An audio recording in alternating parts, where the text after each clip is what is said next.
Let's talk about the NFL Combine, which is finishing up as we speak up in Indianapolis. The NFL just has a remarkable way of staying in the news cycle all year round. You can't shake it at all. You've got from the Super Bowl, you go right into the Combine, you get into the free agency and the draft, and then you get into mini camps and OTAs and schedule releases and the whole thing. You just never really lose sight of what's going on in the NFL. And the Combine took center stage for the league over the last week in Indianapolis, and some of the LSU guys were there, and I thought it was a really, really good week for Will Campbell. Will Campbell tested, in my opinion, very, very well in the 40-yard dash, which, look, left tackles not using the 40-yard dash a ton. We get it. But he did break 5 seconds. He was 4.98 in the 40-yard dash, which was a good number for him, I think. One of the numbers that really stood out to me, and this, quite honestly, might be a little bit more on the negative side than on the positive side for Will Campbell, negative side for Zai Alexander.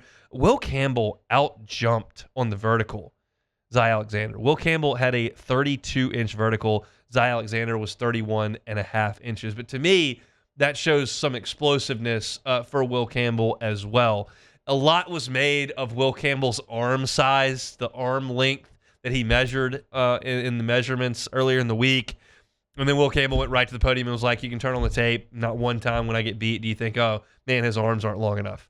And so we'll see whoever takes Will Campbell in this draft and where they decide to slot him. I feel like he's going to be given an opportunity to play tackle, and I think that this week in Indianapolis did nothing to hurt his chances. I thought he tested well. I thought he ran well. I thought he jumped well. I know he's going to do very, very well in those interview rooms, so I think a good week for Will Campbell. I think the testing may have hurt Zai Alexander. This is just my opinion. I certainly don't have any inside sources in the league that are indicating anything to me. I just am reading the numbers off the page. Zai Alexander ran a 4.56, which is not awesome for a corner. Talk about the vertical. Will Campbell had a 32-inch vertical. Sai'vion Jones had a 33-inch vertical. And Zai Alexander came in at 31.5, lower than Sai'vion Jones and Will Campbell, two guys. I mean, Will Campbell's over 300 pounds, and Sai'vion Jones is a big physical defensive end. Those guys had a higher vertical than Zai Alexander. You go to the broad jump, Sai'vion Jones, 9 feet 11 inches. Zai Alexander, 9 feet 8 inches. So, again, beaten in one of the explosive drills by a lineman. I don't know that's super good. The only LSU Tiger that did the bench press was Sai'vion Jones. He put up 19 reps on the bench. I thought that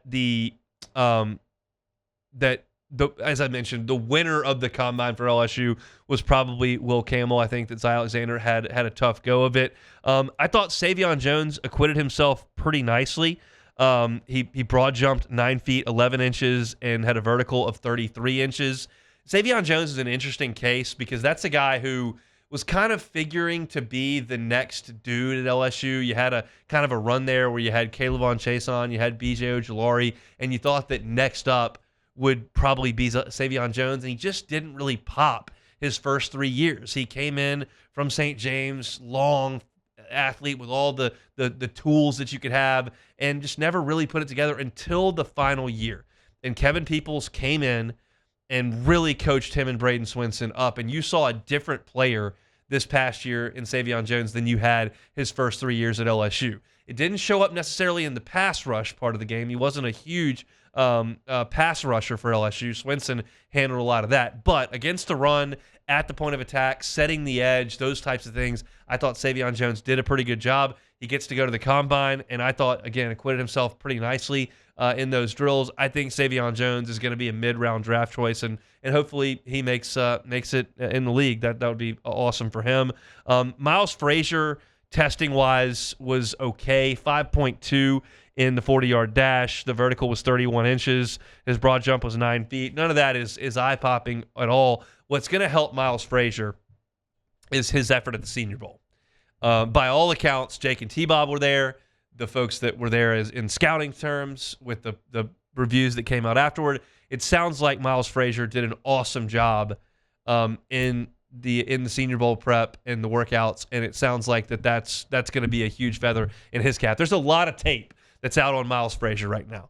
He played a ton of college football. He played a couple years prior to LSU, and then he started for 3 years at LSU. So he's got 5 years of football that's right there on tape. And when you do that, you've got ample opportunity to be scouted, and then he goes to the combine. He was okay, but again, I think the tape and the workouts of the Senior Bowl are going to be a big deal for him. So that was kind of my takes from the combine. Braden Swinson did participate in the 3-cone and the 20-yard shuttle, but he didn't do anything else. So I think the tape is going to be Braden Swinson's best friend. He does something that you absolutely positively must have.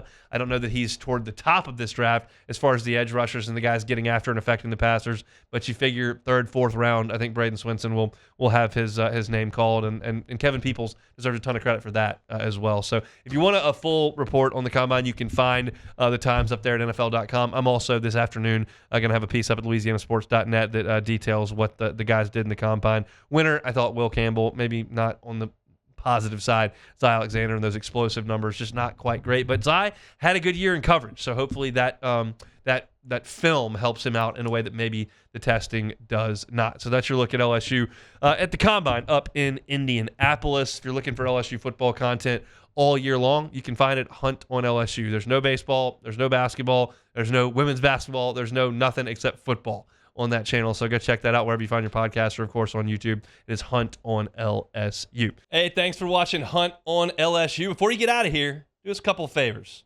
Hit that like button, leave your comments below, and subscribe to the channel for all your Fighting Tiger football talk. See you next time.